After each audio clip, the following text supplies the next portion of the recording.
Welcome to Vice and Easy, your podcast for all things Miami Vice, with your host, Marina.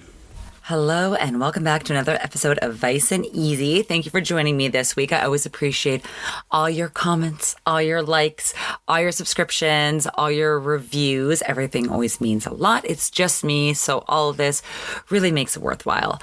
Now, let's get into Season 3, Episode 6 of Miami Vice, entitled Shadow in the Dark. TLDR. Rent the movie Manhunter, released in 1986, starring William Peterson, if you'd like to see this story done a little bit better. I was going to sandwich compliment, put something nice and then something not so nice, then something nice. So let me do that. Before we get into this episode, I will let my feelings be known. I really enjoyed the cinematography and the blocking. Plot is a little bit lacking, and I really liked Crockett in gray. Now let's get into it. Season 3, Episode 6, Shadow in the Dark. Per IMDb, Crockett risks his sanity to try and enter the mind of a creepy, bizarre serial home invader who might change his exhibitionist MO to murder or worse unless he's stopped in time. So as we open this episode, we see a gentleman we have never seen before who kind of looks like Pauly Shore. To be fair, this is 1986. Pauly Shore was not on the scene yet, but same kind of vibe. This is what I got. Just kind of doing weird things. He's standing in front of the drawbridge. He's kind of making shadow puppets with himself. The sound playing in the background, which unfortunately I did not grab a clip of. It's Two Rapid Formations by Brian Eno. And then we see him in the backyard by the pool of this beautiful 80s, very, I don't want to say Art Deco, but very much of the vibes. Beautiful big windows, glass blocks, pastel. Now, what's he doing at this house? So we don't really get to see the full MO. We see, try not to laugh. We see him open a bag of flour. We see him grab a knife. We see him put flour on his face as he shoves cold cuts into his mouth. And the camera kind of pans to the knife, but nothing happens. And then the cold open is over and we go into the intro. This is where my beef starts with this episode. And usually I always try to stay positive. I promised you guys that I would try to stay as positive as I could. Now, what grinds my gears, so to speak, is that how am I emotionally invested if nothing has happened, nothing has transpired? We just have a weirdo. There's no harm. It is incredibly violating to have someone come into your house, do not get me wrong. But you'll see where this goes and where my ire kind of lies as this episode progresses. And I will harken back to my own episode. I believe it's the episode of Glades, where I talk a little bit about the Michael Mann, William Friedkin conflict / possible lawsuit, because this doesn't really draw from the style of Manhunter that Michael Mann claimed that To Live and Die in LA did, which I don't really think so. Like, obviously, it's the 80s at the time, William Peterson. The story is very Manhunter. And I said this as soon as I saw, the weird things, but I was like, Manhunter, he's very creepy. And it feels way more invasive, and there's a really sick level of violence involved with those crimes that draws you in. Silence of the Lambs, Buffalo Bills. I will never be able to not jam out to Goodbye Horses because of that movie. But this episode has so much potential. So much potential. Let's get into it. Sorry, you're already tuning out. You're like, bye, this episode's over. Sorry, guys. I usually try to save my negativity for later on this episode, but all my notes are erotically, ? Is this Manhunter? So after the intro, Vice shows up. Again, why? I know that Crockett and Tubbs, I think, were both involved with burglary, so I guess maybe that's why they want their expertise, so they want to have them work with Metro in order to kind of get this down. And I even wrote a note, why are there so many officers on the scene? So what is this guy? Who is our flower-faced foe, and what is his MO? What does this guy look like? Nobody's seen him. You mean to tell me he never wakes anyone up? Not yet. That's the whole point. What's the whole point? What's going to happen when he does wake someone up? Come on, the good stuff's downstairs. And before they go downstairs to look at the meat and flour, there's a weird painting on the wall done in what I believe is red lipstick that Crockett is looking at. And it's a great shot. I am going to commend the cinematographer and the director of this episode. The blocking is great. Sorry, blocking is an acting term of like where you stand when you deliver your lines, so how the shot is developed. So all the actors have to practice their blocking in addition to delivering those lines when they're rehearsing. And I really enjoyed it this episode because it really gave it much more of a cinematic feel. And so it's a great shot. You can go to the gallery. I'm going to promo myself one more time. You can always see the link tree in my Instagram bio. And you can always find the gallery in the description notes of each and every episode. And thank you to Imager for hosting it, and has all the fun stuff there, and you can kind of follow along with the episode just to kind of get all the fun cues and all the fun stuff I talk about. Now when they go downstairs, oh my god, this is maybe my favorite line of the episode when Lieutenant Gilmore, who is the guy they're working with, if he looks familiar, he was in Escape from Alcatraz, Jack Thibeau. I can't. No context, maybe vice. Send the meat to the lab. Our man has a taste for choice cuts. It's this deli meat. Maybe it's like, finely sliced deli meat. These are very wealthy, opulent houses that he's breaking into. He's not breaking into working class homes. So he's not eating Oscar Mayer cold cuts. He's eating the fancy stuff. Send the meat to the lab. Okay, I think, I can't even top this episode. I think, this is just the peak, and it's all... He says it seriously too. Send the meat to the lab. Oh my god. So he goes over a little bit more when Tubbs asks about if there's any signs of forced entry. No sign of forced entry. Kind of his MO is to remove the screen from the screen door. So he's very silent, methodical, and he's never hurt anybody yet. He's not taking jewelry. He's not taking hoops, gold. He's not taking money. He is taking men's trousers. Yes, you heard that right. He is taking men's trousers. Now that they go back outside, we have Lieutenant Gilmore, who is not really stoked to be working with Crockett and Tubbs. He's already a little bit too into this case, and there's a crowd behind him yelling at them to go eat donuts, they're not doing a good job, that this is what we pay you for, that they want to find this guy. Gilmore gets a little peeved, tries to fight one of the guys. Crockett and Tubbs have to break it up. Again, Gilmore is not at all jazzed about working with the Vice team. You get to first base with that dude. Then you talk to me. Again, I laughed a little bit at first base. I am not in a serious mood, which I guess is good. Hopefully this is an entertaining episode for you guys. So Crockett and Tubbs are going over case after case after case. They're assuming 600 cases already that they've gone through of different break-and-enters, different home invasions, when Captain Cahill comes in. I know him from Youngblood, and I also want to say, when I was going through his IMDb, I was like, Sheriff Lobo, that show really existed? I thought that was just in the Simpsons universe. So he has quite a prolific IMDb, may he rest in peace. And he's very charming in this role. It seems like they kind of go a little bit back. There's a little bit back and forth banter, jokes about it's cheaper to work nights than to pay alimony to his wife, blah, blah, blah. And then when they're finally about to pack it in, because it looks to be about 11 at night, it looks pretty late, guess who comes marching in? Just like every boomer coworker you have, they want to tell you, the younger generation, that you're not doing enough work in this next clip. I want you to pull the case reports and see if the MOs check out with our man's profile. And I want it done tonight, all right? What's that supposed to mean? Well, Lieutenant, the records room closed at 11. We're pretty wasted. Look, the guy we're chasing doesn't sleep. You don't sleep. With all due respect, Lieutenant, we know our own pace. We've worked burglary before. I shouldn't have to tell you how to turn on the juice. Now you call security and get the keys and get it in gear, guys. I'm busy.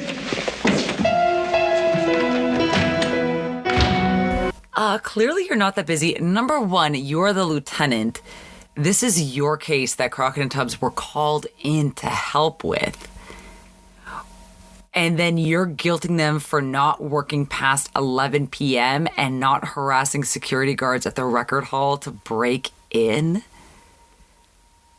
You're not busy. You could have called. It was in 1986. Everybody had a phone at work and everybody had their own line.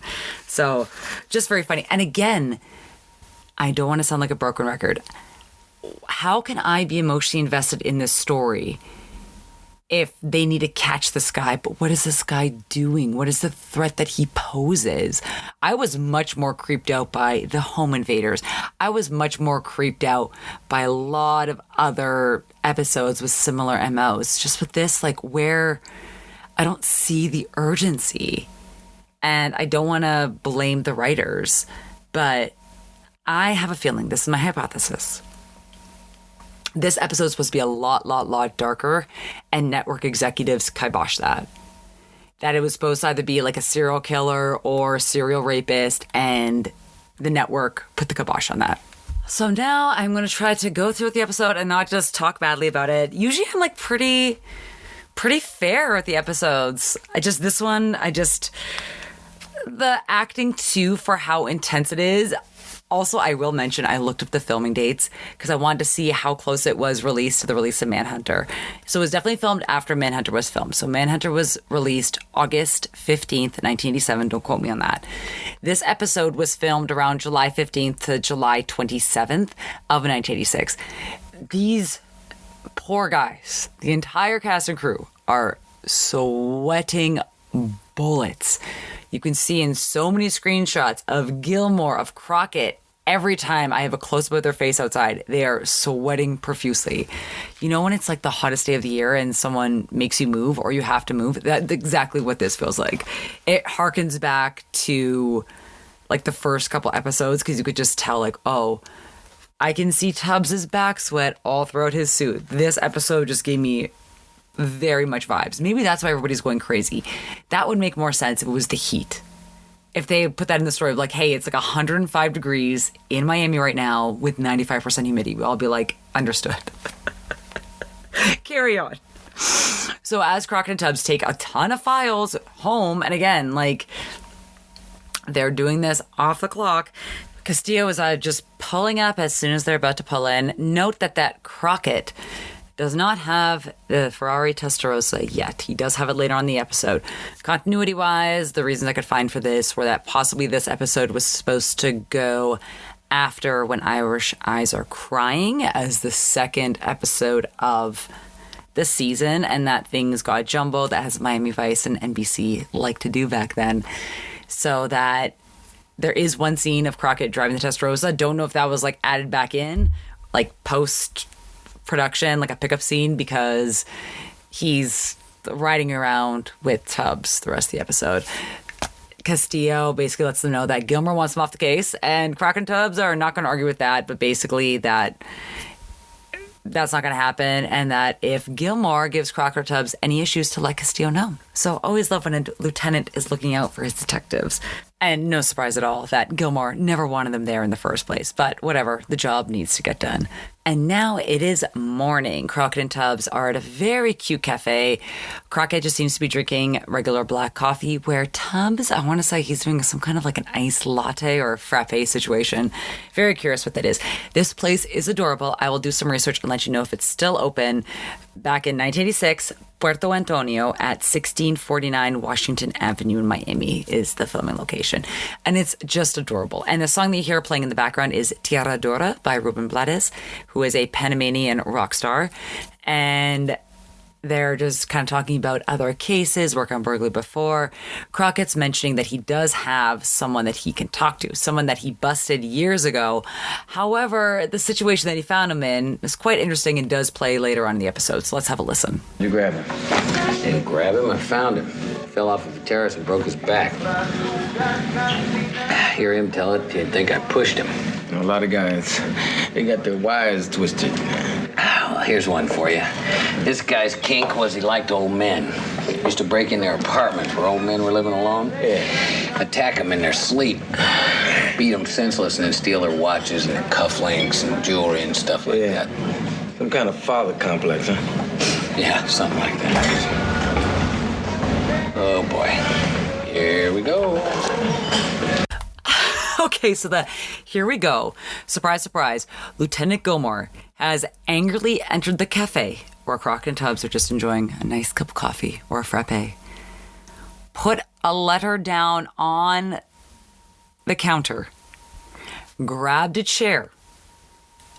Turned the chair around so he could face Crockett and Tubbs, crosses his arms, and looks at them with disdain as Tubbs reads his letter. I would not do this to you. What are you doing to me? If this was your case, I'd stay away. I resent this, and I want you to know it.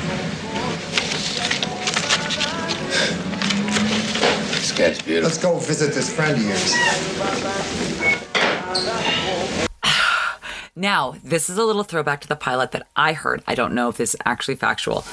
Tubbs says, "Keep the change, Benny." And I was like, remember how Crockett calls Caroline from the payphone? You see Benet's Cafe, BENNAY' Cafe, and that neon sign and that super iconic shot. That kind of popped into me, but then when I was like, what's a completely different filming location? But that would be really cool if they tied into the pilot. I would really like that. So again, they're going to go visit this guy who is very scary and terrifying. Targeting old men that lived alone, waking them up in their sleep, beating the crap out of them, and robbing them is horrific and terrifying. And I'm not trying to downplay breaking and entering. It's incredibly violating, it's incredibly scary. But that makes more sense to have that kind of passion to catch this guy than a weird guy that puts flour and eats deli meat. But I digress. So they're going to go talk to him, and they're going to go see if maybe he can help them get into the mindset of this cat burglar.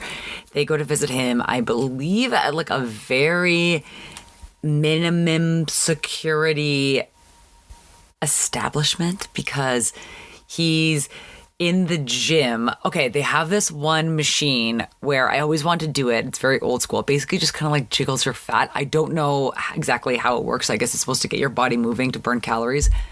But it's where you have the white strap that goes all around you and you lean back so the white strap is connected to the machine, stretches out into a loop and then holding your back up.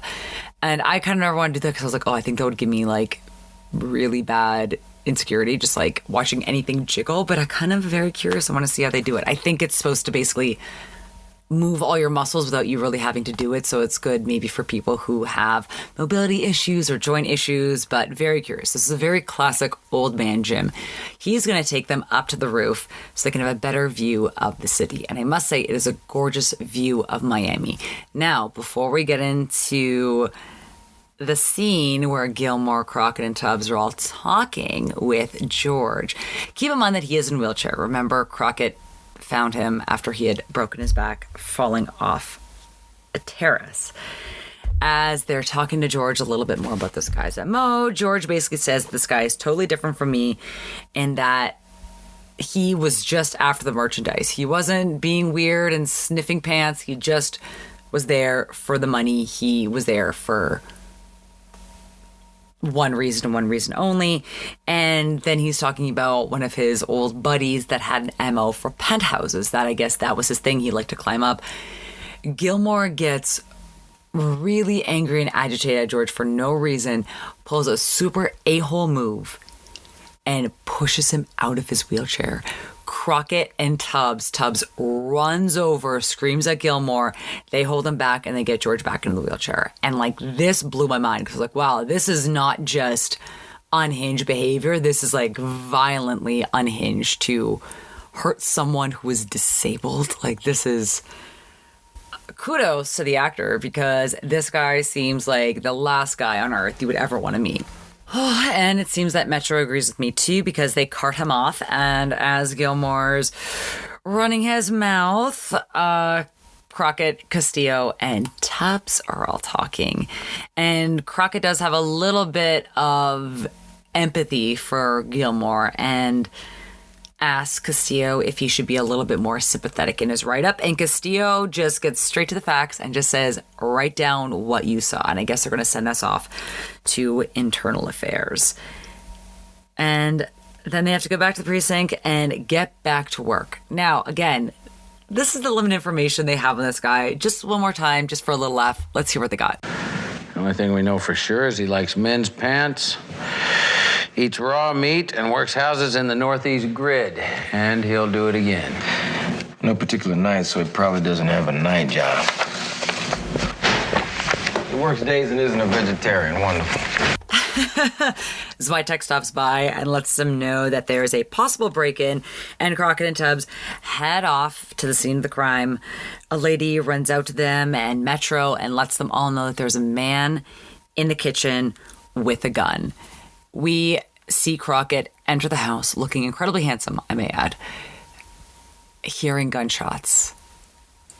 When he gets to the kitchen, Crockett has his gun drawn, and then we see him make eyes with the target, and we can see Crockett loosen a little bit because it's Gilmore. Gilmore is standing on top of this woman's, what's it called? It's the big freezer that you put on the ground. My grandma has one. I forgot what it's called. Top open freezer. I'm sorry. Big freezer. Shooting, and he says, I got the guy in there. The guy's in there. The guy's in there. Once they're able to coax Gilmore to get off the freezer, surprise, surprise, nobody's in there. Once again, in the span of 3 minutes of this episode, Gilmore is carted off again. This time, he is actually going to a mental health facility. I have nut house in my notes. That is not proper language. Let's not use that.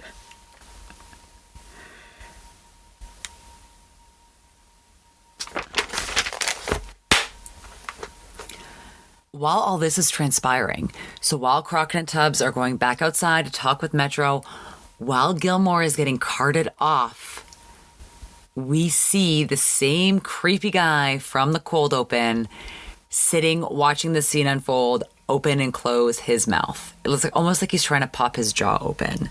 Then we get a full montage of our creepy cat burglar looking at a light bulb, opening up his mouth, open, close,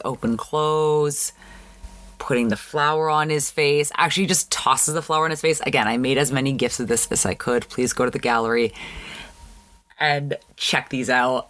And you see, there's actually a great GIF where he has, the flour in his hands, and he's by this pool. He just kind of throws it up, and it cascades down. I really like that. Then we see him smell the pants. I kid you not. We see him put the pants in his mouth. Then we see him light the pants on fire. And he's in his bed, or wherever he lives, with candles behind him. And you know the yellow lights from crime scenes? He has those as well, illuminating his spot in the back. And then we see some tinfoil. I don't think he's on heroin, but let's put that in there for future because he does mention tinfoil later on in the episode. It could also be, what's the fear of sunlight? It was in Better Call Saul. Oh, I forgot the name of the phobia, but it could be that. So it could be, or like tinfoil to protect people from reading your minds. Who knows? He is using tinfoil. Oh, man. Well, obviously, we just saw Gilmore have a nervous breakdown because, again, once he was leaving the scene, he said, if you want to catch these guys, you got to think like them. You got to be like them. And, kind of going off on a tangent, which I guess is getting a little bit to Crockett. Crockett's having a lot of trouble sleeping. He's at a coffee shop drinking whiskey. Classy man. Love this. Love this. When Castillo stops by and chats with him. And you can see that Crockett's already a little bit off his rocker trying to get this guy's MO. It's funny when you work all night. The whole world seems like it gets out of sync with you. It's like you can sneak up on it.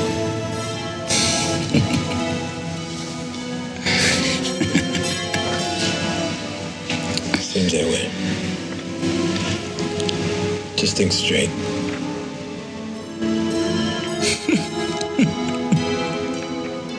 I don't need to think straight. I need to think like him. Yeah, you could definitely tell there's definitely a change in his tone. This isn't, not that Crockett is a happy-go-lucky kind of guy. He is obviously a veteran dealing with PTSD and further PTSD from going undercover and being divorced and not being as present in his son's life as he once was. You can definitely tell that there's a lot underneath with Crockett, but usually there's enough of that charm to kind of skirt around it. But in this, you can kind of see this is weird, Crockett. So then we see him get into the Testarossa. go to what seems to be like a park by a house. I was kind of trying to scope this out. It's a little bit quiet because I was like, oh yeah, way to pull up on a quiet crime scene, trying to scope a guy out with the Testarossa engine running. Yeah, way to draw attention to yourself. But turns out it's kind of like a park, and he sees the burglar's painting. And as he's turning around, this tree jumps on him. And it turns out he's a nightmare. He's at home at the same fight as Dan's, wakes up. You can definitely tell he is definitely taking his work home with him. Now he's back at the precinct and he's looking at the board. The board has the different addresses of houses that have been hit, what's been taken, so forth, just other facts, dates. So trying to piece it together. I couldn't find out an exact pattern with the dates either. And then you can see it goes from trousers, and then the last note, like flour and meat. So I don't know if he started out always doing the flour and meat ritual or if that's something that he has developed later on. They do mention that he is getting closer to his victims. Like before, I guess he would just go into the back room or kind of just open the door, peek in, go to the kitchen. But it seems that they're definitely have gotten signs that he's getting closer to the bedroom, closer to the people in the houses that he's invading, and they are worried it's going to escalate into further violence, whether it be against men or women. We have no idea yet. Now, he gets the whole Vice crew together to scope out a house that he had a feeling the cat burglar would get. Sonny, we haven't seen anything. You want us to check along the bay? I'm telling you, I swear that he's here. I think he's getting into these kinds of houses. Ones with lots of glass. They're like he's wants somebody to watch him. We got zip, Sonny. You want us to keep cruising?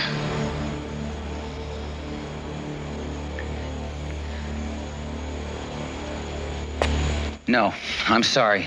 Thank you. Now, for those of you who have not seen Michael Mann's Manhunter, definitely go give it a rent. I wouldn't say it's the best Michael Mann film. My favorite is Collateral, but that's not the best either.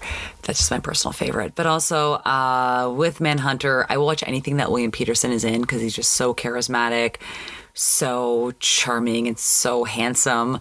And it's a good thriller, and you could definitely... I'm not spoiling anything, but this is when I wrote again in my notes, Manhunter, ha ha ha ha, Manhunter did it, Manhunter did it. Now that the rest of the Vice squad has gone home, so Trudy, Gina, Switek, Trudy looking amazing in a cutout black dress, I should say. It's very like fashionable now where you kind of cut out the sides, but she was doing that in 1986.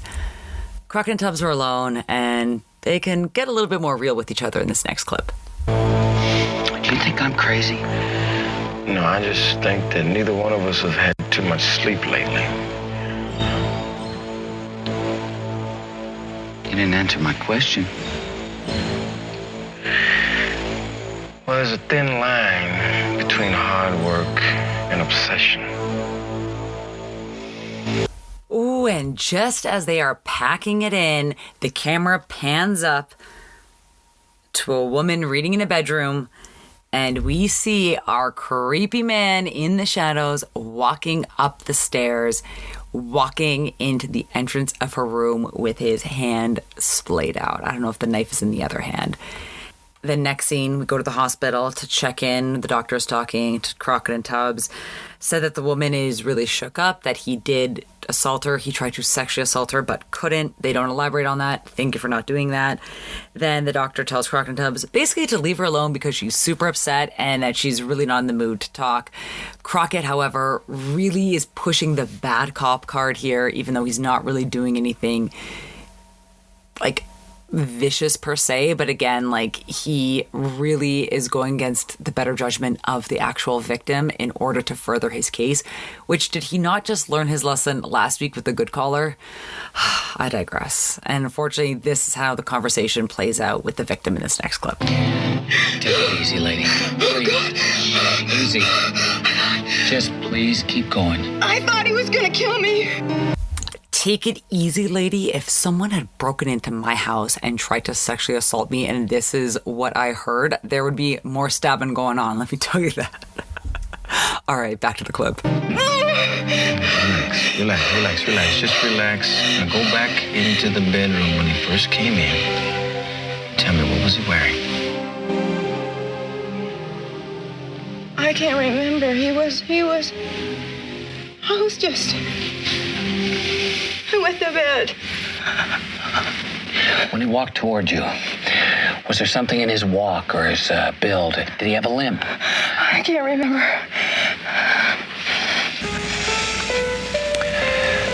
What was he wearing? A shirt. What color was it? I can't remember. Come on, lady, please. Please, you gotta please try and help us. I'm trying. Crockett. Thank you, Tubbs, for being the voice of reason, because that is just... I get what they're trying to do, but like... Okay, so to be fair, the only thing I will say in their defense, because if that were me being questioned after someone had just attacked me, not be pretty, but the dates you originally see, I believe it's like October 7th to the 21st, and then it goes from November 5th to November 9th, 4 days. So it goes from 2 weeks to 4 days, and then it goes from 4 days to 3 days. So it seems like he's doing this more and more, and the timeline between the separate break-ins is getting shorter and shorter. So I understand they're on a tight schedule here, but like bedside manner, guys. Oh my Lord. Now we go back to our guy. I'm just going to call him cat burglar, creepy guy. His room with the candles and the police lights, wild. Again, he's kind of doing his little ceremony, getting that all in, and then we're going to go back to the precinct where Tubbs is telling Castillo that they weren't able to get much information from the witness. Victim first, witness second. Then while Crockett is basically like going over his habits and markers at OCB, we see a cutscene of the burglar.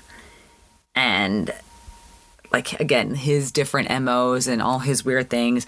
And Crockett wants an all-night stakeout. Now, guess who's not really trusting in his mental state right now? It is Castillo in this next clip. How can you isolate the target? There's a theme to what this guy is, and I'm starting to get the drift of it.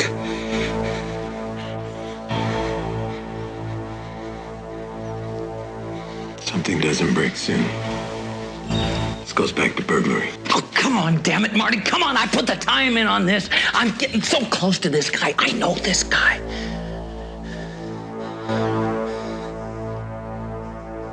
Knowing how to bow out is part of the job. That is actually super mature advice that I wish I had kind of taken to heart when I was younger, that it is better to leave something that isn't serving you when you're not doing the best that you can. You know, if personal things are getting in the way and it's really causing you to not be as properly productive as you used to, there's no shame in just saying, like, you know what, I'm not at my best, and it's better than I quit than get fired, and it's better to go in a high note than to go in a low note. And I think that's true, and that's something that took me a long time to learn, to not only not feel like a failure of, you know, some things you just can't handle, and people are different and people have different support groups. So just what you're doing, or, you know, what your boss can handle versus what you can handle, you don't know what their different support systems are and what they're doing to preserve their mental health and their stress and their physical health. So I think that is great advice. It really is good to know when to bow out and to let others take the lead. And then we're getting another scene with all the weird items. We're seeing meat, we're seeing flour, we're seeing red lipstick, and then we're seeing the gloved hands go into the flour. We see Crockett staring back at the mirror as he smothers the flour on his face. I guess, you know, you're trying to really get into his mindset. That's what Crockett's doing. But again, this is just after Castillo gave him the great advice to bow out and to know when to stop. And instead, Crockett is doubling down on bad decisions. Now the morning has come, and Crockett and Tubbs are looking incredibly handsome, scoping at the scene. Crockett doesn't like how he feels, saying that something doesn't feel right. Well, Tubbs suggests, hey, maybe let's get some breakfast since you haven't eaten much. And Crockett wants to take pictures of the houses on Polaroids just so we can have them, to see there's similarities within this cat burglar's MO. And Crockett tells Tubbs that he definitely has a sense that he's going to hit one tonight. He wants to do a static stakeout, night scope, so it won't spook him. There won't be cars, there won't be lights, there won't be noises. And he's going to get people to miss some of their days off just so they can join him, which, of course, as Tubbs points out, is going to make him very popular. Then they get a call on Tubbs's car phone that Metro has booked the Prowler. Interesting. So they go down to Metro. This is peak 1986. There's a youngish looking kid in the interrogation room being offered a cigarette by one of the detectives who then lights this kid's cigarette. I was like, wow, that is 1986 in a nutshell. Because again, Crockett's not smoking on camera. I need to double check to see if Don Johnson had really quit in real life, and that's kind of why, and or if it was more the network kind of clamping down. But apparently not for this kid. So as we can tell, we've seen enough of the Prowler to know that this is not him. Different face shape, different hair. He doesn't have the dangling star link earring that our Pauly Shore lookalike has. So right off the bat, we know it's not the same guy. And this guy seems a little bit too coherent. He's able to spell his name. He's offering up information, and Crockett can sense it right off the bat. This guy's copycat, and he wants his name in the papers, that it's not the guy that they're after. Then we get to a great scene. Again, I really like that this is blocked. Basically, it's Castillo standing up, facing away from Crockett. Crockett just really despondent, sitting on the couch, kind of sunken over, all in black. But you can't see Castillo's face, so you can hear Castillo's voice, but you can't see his face. Great blocking in that scene. And Castillo tells Crockett that it's over. The orders have come from downtown, that this is the guy, and that the case is off. And then Castillo then gets a call that Crockett has mail down at Metro, and then he goes downtown with Tubbs.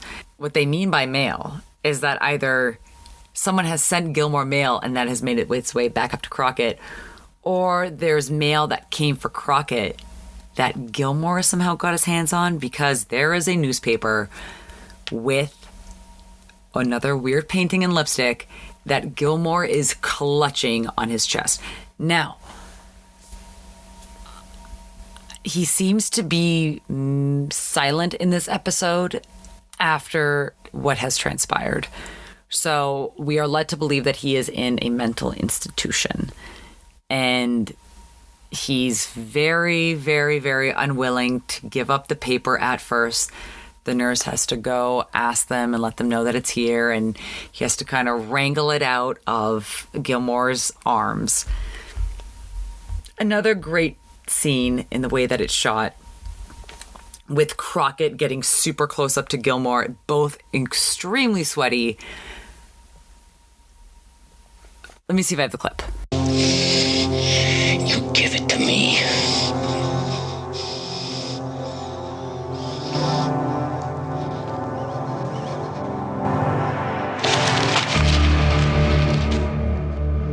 Metro booked the dude before this paper was published. He's still out there.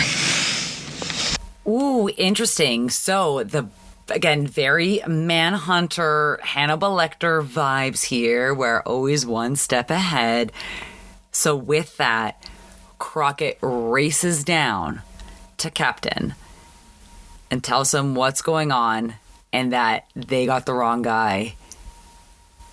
Crockett is very passionate in this next scene. If you want to bring me something to the contrary, I'll open it up. But until then... Yeah, so then what do you want? How many bodies you want? You want 1? You want 10, 15? Because this guy is rubbing it in our faces. Gentlemen, we got the Prowler in a cell downtown. Now, I'm not going to alarm Greater Miami and waste valuable police manpower because one tired cop decides he's got the vibes. End of discussion. Oh, well, yeah, you can see that Crockett is definitely going a little overboard, and I like the use of vibes. Very LA of them.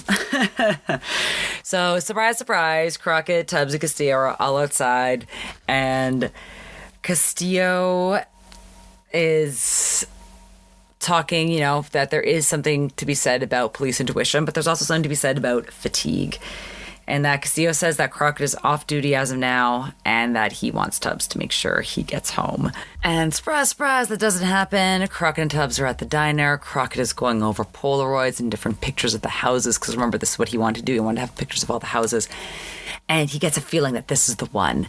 And then when Tubbs just gently mentions that he's a little bit tired, or that might he be tired, Crockett freaks out, flips out, storms outside, slams the door behind him. Again, this nice little diner, leave it alone. These people have been nothing but kind to you. And they're heated, and they're talking outside, and you can just see Crockett is at the end of his rope. And Tubbs is a really good friend and partner in this scene, really kind of like calming him down without being condescending, without saying, calm down or relax, lady. And Crockett says that he's going to ask Gilmore to pick a photo from his Polaroids to see if it's the same house that Crockett thinks it's going to be.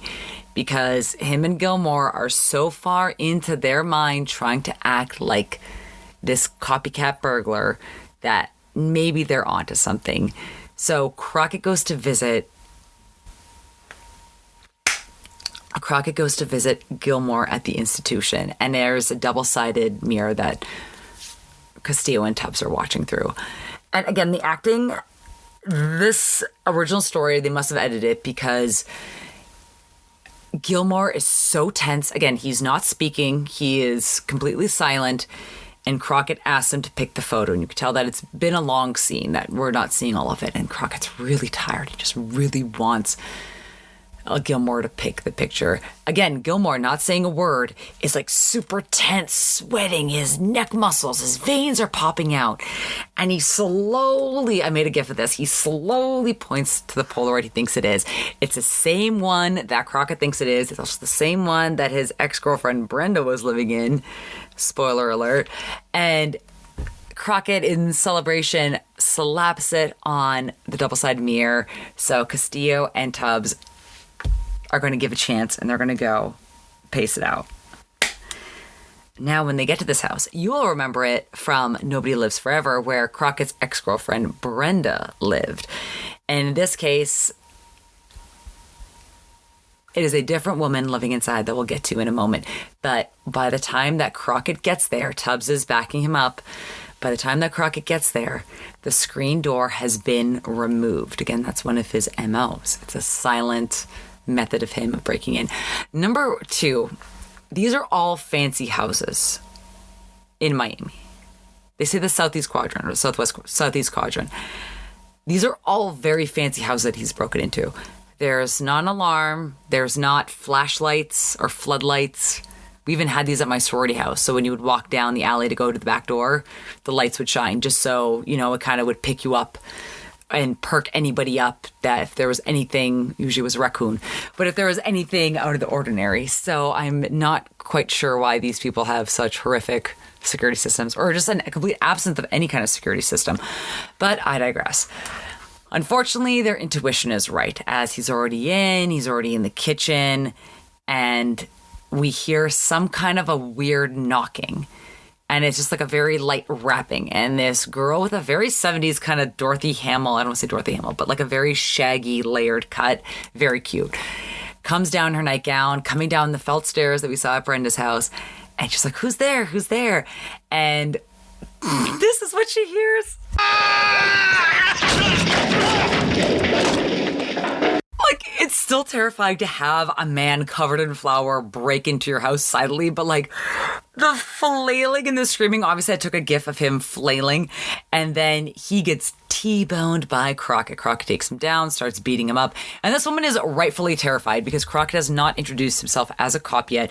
There's this crazy guy covered in flour screaming in her house, middle of the night, and after Crockett beats him up, he kind of like comes to and realizes that he's terrified this poor woman half to death and super sweaty and super stressed. And he pulls out his badge and he says, lady, I'm a cop, to reassure her. And then after they're taking him away, this episode should not be as funny as it is. This is what he says to Crockett. You live with me, don't you? Like, I'm sorry. And he's covered in flour, getting hauled off in Metro. Don Johnson looking like $1 million in that dark lime green, though. Now, once he gets brought in for questioning, this is just a sample of some of his responses. And where do you live? My house, I need the exact address. where the sun never shines. Oh, man, yes, this kind of back and forth goes on and on. She asks how old he is. He says, older than you. Again, great shot. I believe I used this for my YouTube cover art of him getting interrogated on one side and then the double-sided mirror with the wall, and then Castillo in the dark with the light on the other side. And I just think that's a really great use of blocking. Again, I will commend this episode on what it does right, and that is cinematography and directing. Now, Castillo tells Crockett that he's back on desk duty, and we see a shot of Crockett looking into the double-sided mirror, and then we see the cat burglar look directly back at Crockett, and you can see kind of like a matchup of their faces. It's a really good shot. Then the cat burglar screams, picks up a chair, and throws it, breaking the double-sided glass. And with that, Crockett wakes up, sweaty, looking around. He's back at the same fight as stance. He's okay. And the screen cuts to black, which I think is our first black end screen. Executive producer Michael Mann. And that is the episode. Was it real? How much did Crockett lose himself? Who knows? Let's break this episode down. Thank you for bearing with me for all that. Not a whole lot of outfits in this episode, because again, there wasn't a lot of undercover work. There wasn't a lot of special occasions. I am going to give the best dressed men to Crockett. He is tied with himself because I really liked him in that purple undershirt with the double holster when he's at OCB with a little bit of the Bart Simpson hair going on. And then I really like him in the gray sport jacket when he's visiting George with the black purses and the black crew neck t-shirt that he's wearing, looking like $1 million. Trudy is going to be our best dressed woman. It is not the best picture that I was able to get of her cutout dress, but is very fashionable today. And again, Trudy always looks $1 million, but this she looks like $1.5 million. Wild card is going to be our homeboy with the dangling earring, smelling pants. Because you can't really see what he's wearing. He just kind of just looks disheveled, and the only thing that really gives him away is the dangling earring. Now, as I make these comparisons to Pauly Shore, the guy who actually played the cat burglar died pretty tragically at around like 42 years old, so rest in peace. And I don't really have a lot of iced on any of the other guest stars. Like I mentioned, Jack Thibeau was in Escape from Alcatraz, and I actually recently did a night tour of Alcatraz, and it was very cool and very spooky, and highly recommend. And it is a state park, and they have preserved a lot of land for birds, so birds will migrate, birds will mate. There's a lot of nature that is taking part of Alcatraz, so even if you're going, it is a little bit of a spooky experience, but you are contributing to Mother Nature, and isn't that great? Now again, I only have one part of the songs. I have the Brian Eno song, which I forgot to make a clip of because it was the cold open and nothing really went on the cold open, so I kind of forgot to record it. I do apologize. And then we have the Ruben Blades song. So I'm going to give my best song of the episode to Brian Eno. Then, last but not least, we're going to finish it off with my favorite quote of the episode, as a surprise to nobody. But just want to once more thank you all for liking, for subscribing, for telling your friends, for leaving a 5-star review on Apple Podcasts or wherever you get your podcast, for following, for liking, for supporting me in everything I do. It really does make this worthwhile. And we'll get into more wild and crazy episodes as the series progresses. And send the meat to the lab. Our man has a taste for choice cuts. Even though I'm a vegetarian, I consider each and every one of you who like and support and listen to the podcast my choice guts. I'll see you next week. Have a great one. And thank you again for supporting the Vice and Easy podcast. Hey, man, Miami Vice is #1 new show.